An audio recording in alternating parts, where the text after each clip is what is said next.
नमस्कार। चीन के साथ भारत इस बार जो रुख अपना रहा है, या कहें कि इस समय जो रुख अपनाया, वो बहुत पहले से उसे करना चाहिए था। और चीन कितने शातिराना, योजनाबद्ध और खतरनाक तरीके से भारत में घुस चुका है कि उसकी ढेर सारी कंपनियां हैं जो भारत में महत्वपूर्ण स्थानों पर काम कर रही हैं और बाकायदा वो चीन को सारी की सारी सूचनाएं, भले ही वो कंपनियां सफाई दें और बार बार कहें कि हमें तो कुछ लेना देना नहीं है चीन की चाइनीज कम्युनिस्ट पार्टी से या पीपुल्स लिबरेशन आर्मी से, पीएलए या सीसीपी। लेकिन जैसा मैंने आपको जब हुए की कहानी बताई थी तो बहुत विस्तार से मैंने आपको बताया था कि हुआई के जो सीईओ हैं वो पीएलए के कमांडर रहे हैं। सीसीपी में उनकी बड़ी महत्वपूर्ण भूमिका है और इसीलिए उनकी बेटी जो सीएफओ है, कंपनी की डिप्टी चेयरवुमेन है, उनको जब कनाडा गिरफ्तार करता है, जबकि वो कनाडाई नागरिक हैं वैंकूवर में, तो कितना बड़ा एक कहें कि पूरी की पूरी सीसीपी और पीएलए के लिए धक्का होता है, कितना वो परेशान हो जाते हैं। और चीन ने दुनिया भर में यह काम किया है और अभी आप सुनेंगे तो आपको सुन के कई चीजें हैरान करने वाली लगेंगी। मुझे नहीं समझ में आता कि दुनिया भर की सरकारें कैसे नहीं समझ पाई है। अभी कहा जाता है कि भारत की ढेर सारी कंपनियों में चीनी कंपनियों ने अपना निवेश कर लिया है, बहुत तेजी में निवेश बढ़ा लिया है। अच्छा है कि सरकार ने एफडीआई की लिमिट, शर्तें तय कर दी।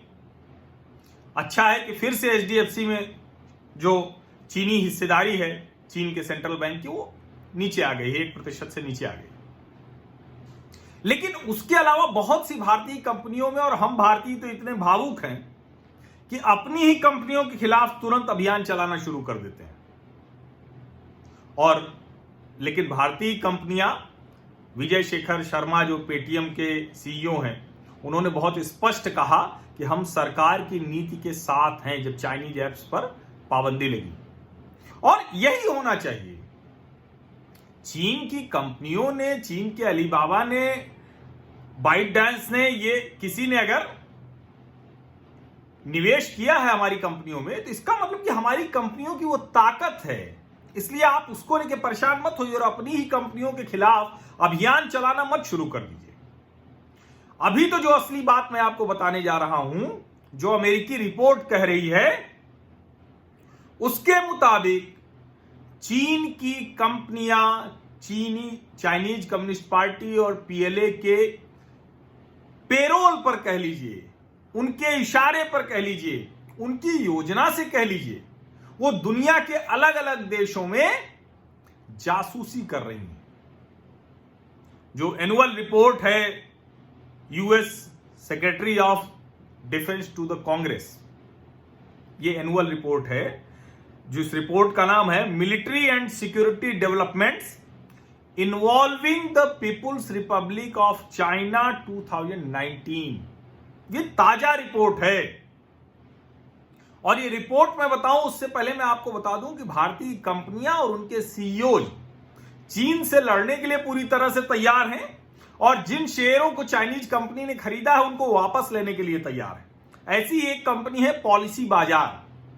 पॉलिसी बाजार के सीईओ हैं यशीश दहिया, और पॉलिसी बाजार बहुत तेजी से बढ़ती हुई कंपनी है।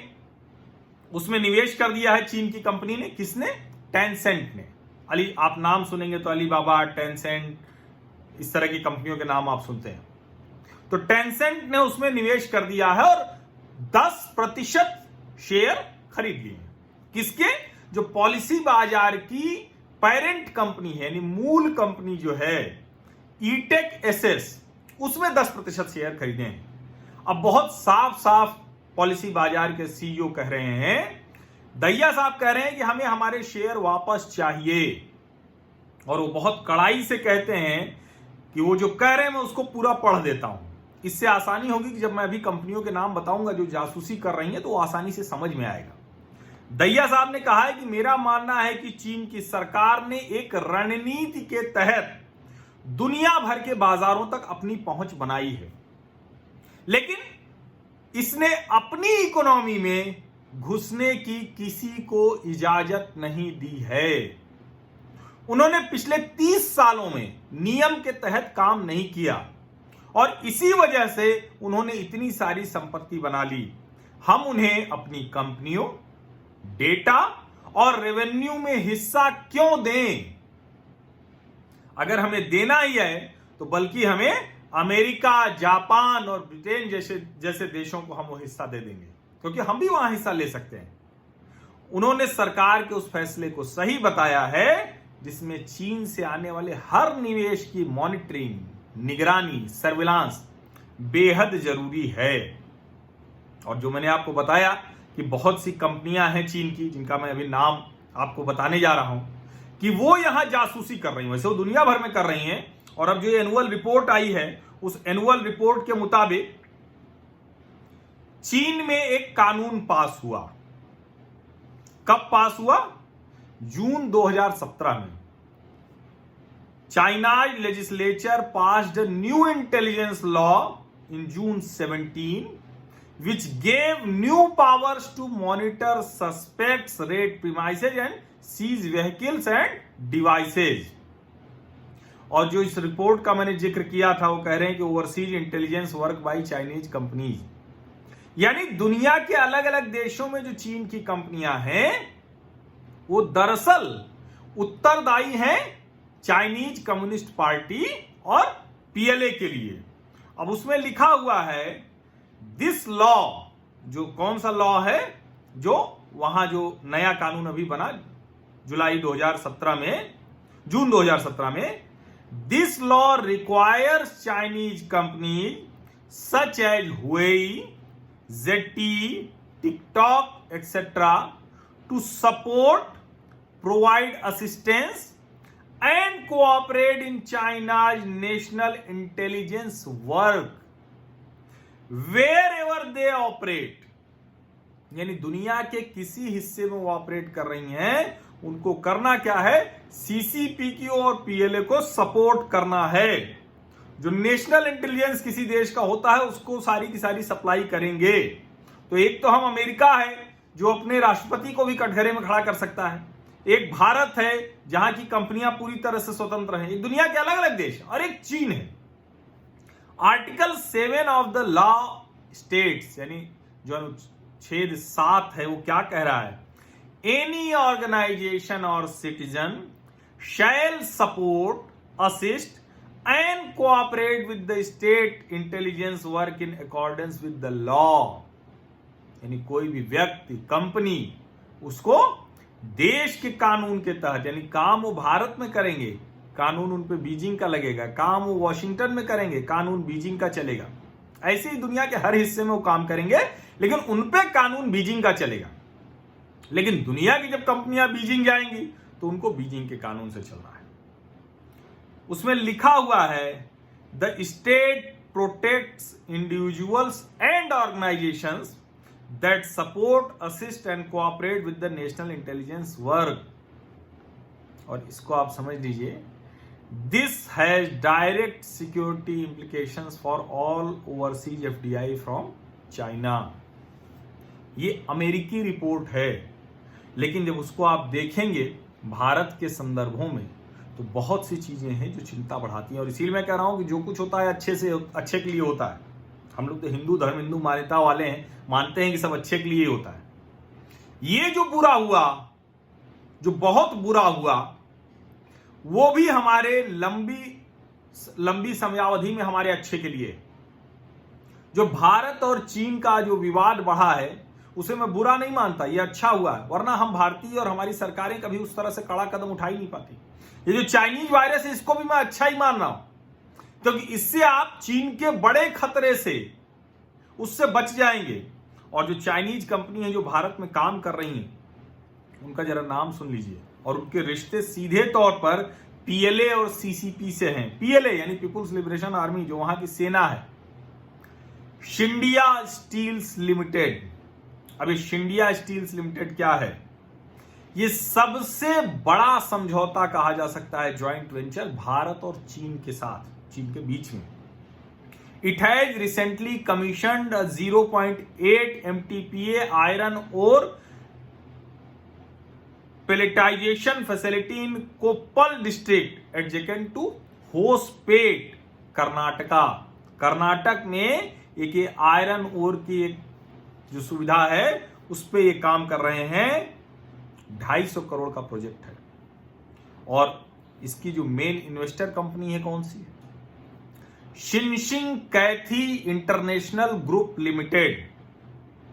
और इसकी वेबसाइट पर लिखा हुआ है reorganised, reconstructed and unhooked from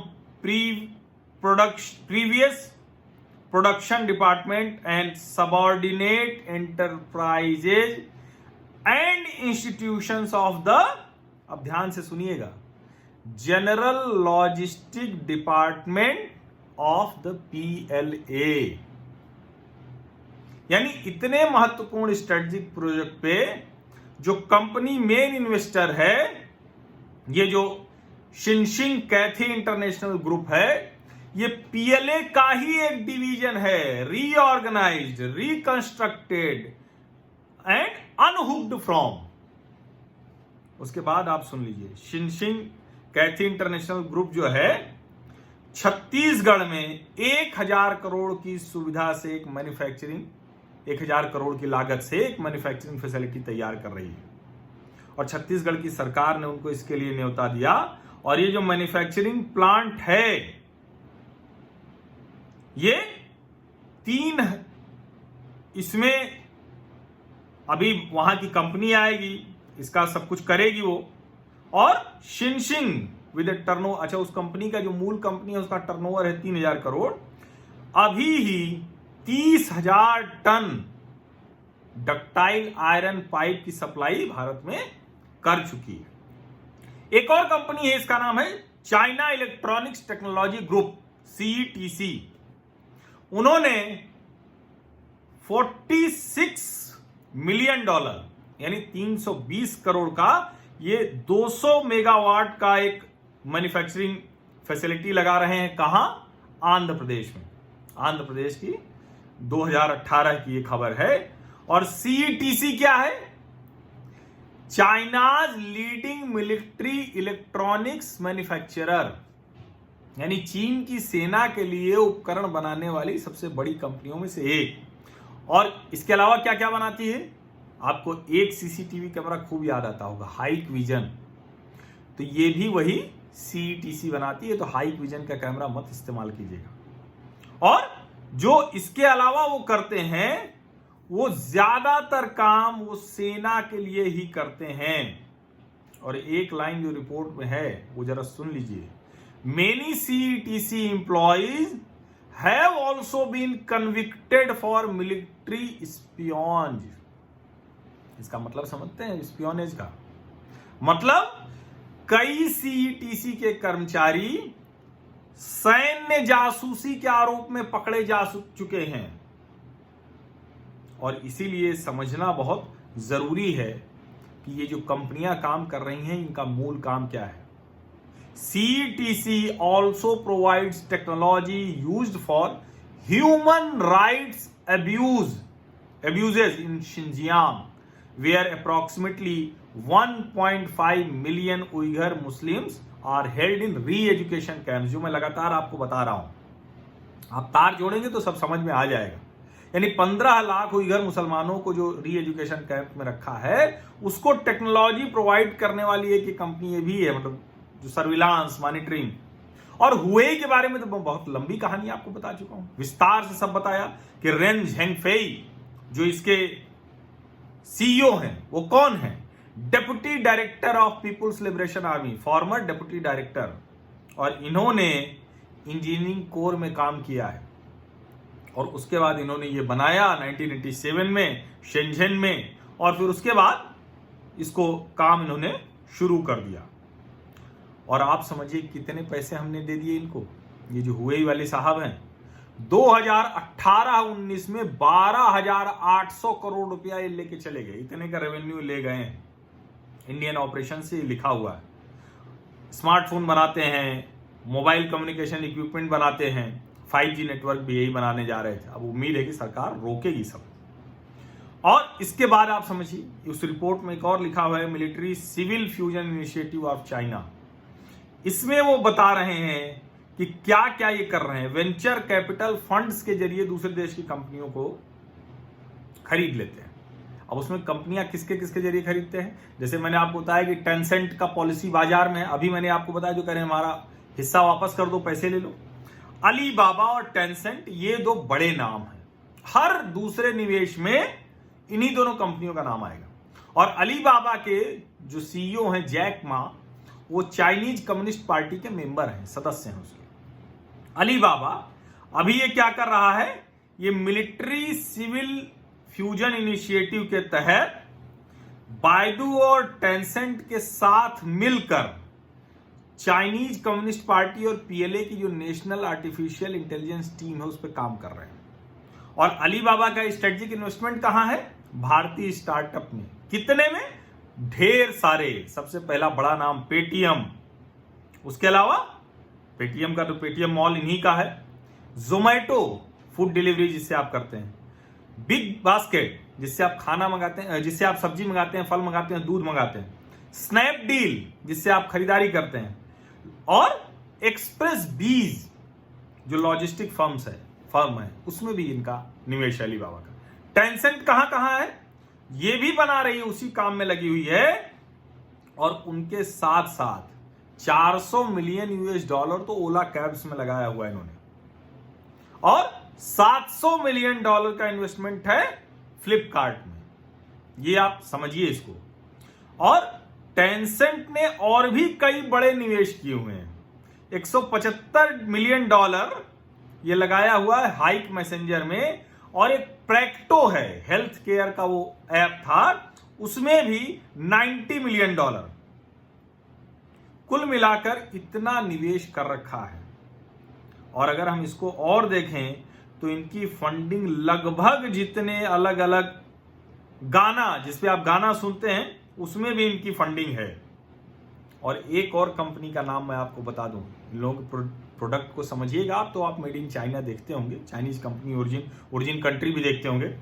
SAIC motor corporation limited, अभी आजकल खूब ऐड आ रहा है। मुझे भी एक बार वो बड़ी लुभाई थी कि कभी आगे अवसर हुआ तो ये जो मोटर गैरेज की कंपनी है MG मोटर्स की, इसको खरीदा जाएगा। ये जो MG हेक्टर है, ये भी PLA के लिए व्हीकल्स प्रोवाइड करती है। और इसका जो मूल है, ये सब्सिडियरी किसकी है, SAIC, Nanjing automobile. Nanjing automobile क्या है, नानजिंग ऑटोमोबाइल ये है व्हीकल सर्विसिंग यूनिट थी PLA की।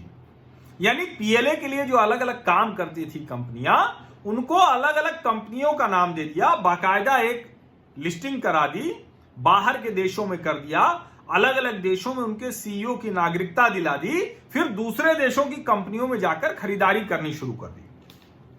और इस तरह से चीन ने दुनिया के हर देश में अपनी पहुंच बना ली है। अब ये रिपोर्ट इसीलिए मैंने आपसे साझा की कि ध्यान से समझ लीजिए, जिन कंपनियों के नाम सुन रहे हैं उसको तो देख ही लीजिएगा। अब हर कंपनी की जो मूल कंपनी है उसको देखना सीखिए, क्योंकि लड़ाई बड़ी है तो हम भारतीयों को भी उसके लिए तैयार होना पड़ेगा। और अच्छा है कि इस समय चाइनीज वायरस है, इसलिए हम सब चीज से निपट सकते हैं। सब कुछ हमें यहीं तैयार करना है। जो भी चीनी कंपनी है उसको धीरे धीरे ध्वस्त करना है, खत्म करना है। अगर हम ये कर पाएंगे तभी इस चाइनीज कम्युनिस्ट पार्टी और PLA के तानाशाह शासन से दुनिया को और चीनी नागरिकों को मुक्ति दिला पाएंगे। तिब्बतियन, मंगोलियन, तुर्किस्तानी सब इंतजार कर रहे हैं मुक्ति का। उनकी मुक्ति का माध्यम बनिए। दुनिया का सबसे बड़ा लोकतंत्र है, और हमारे जैसे लोकतंत्र की बड़ी भूमिका हो जाती है कि किसी भी देश के नागरिकों के अधिकार न छीने जाए, मानवाधिकार बने रहे, ह्यूमन राइट्स एब्यूज नहीं हो। बहुत बहुत धन्यवाद इस चर्चा में जुड़ने के लिए।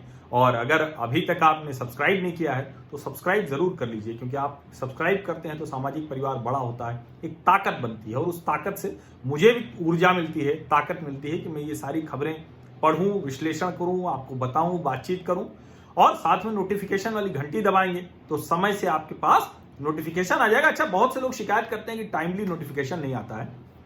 उसमें एक वजह यह हो सकती है कि आपने भी अपनी नोटिफिकेशन की सेटिंग ऑन न कर रखी हो। तो आप ये जरूर कर लीजिएगा, क्योंकि मैंने चेक किया तो अभी भी मेरे सारे सब्सक्राइबर में से सिर्फ 35% का ही नोटिफिकेशन ऑन है।